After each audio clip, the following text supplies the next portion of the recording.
Christopher Columbus, Genius Explorer. Christopher Columbus was a well-known Spanish explorer of Italian origin.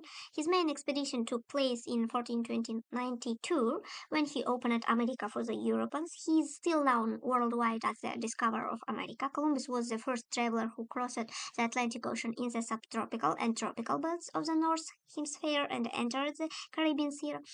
All in all, he had made four voyages to America. The explorer was born in 1451 in the Republic of Genoa, which is now the part of modern Italy. His family was raised poor and he had several brothers and a sister.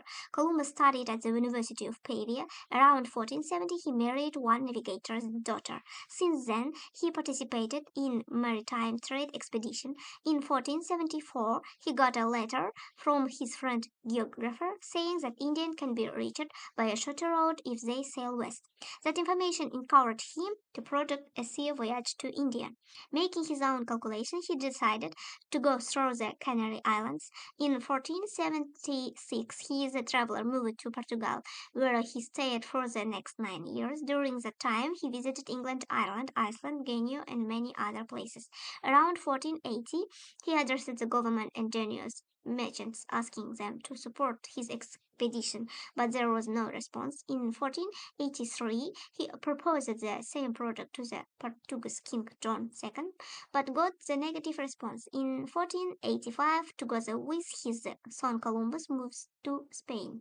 In 1486, he managed to interest the Duke of Medinaceli by his project.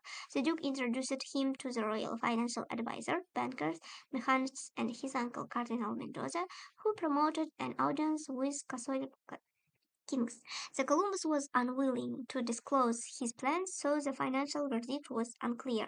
In 1488, he received for a favorable response, but without any concentrate proposals. A step forward was made by Queen Isabel of Castile. In 1492, the royal couple gave Columbus and his ancestors the title of nobleman and promised to give him the title of admiral in case his overseas project becomes successful. Between 1492 and 1504, Columbus made four research expeditions describing all the events in his logbook. Unfortunately, the original journal hasn't survived. The official date of the discovery of America was the 20th of October, 1492. Columbus, with his three ships and a crew of 120 sailors, landed on the island, which he named San Salvador. After all his expedition, he returned to Sylvie. By that time, he was already seriously ill. Unfortunately, he couldn't restore the privileges and the rights that granted to him early. The explorer died on May 20, 56 in Valladolid. The importance of his discoveries was recognized only in the middle of the 16th century.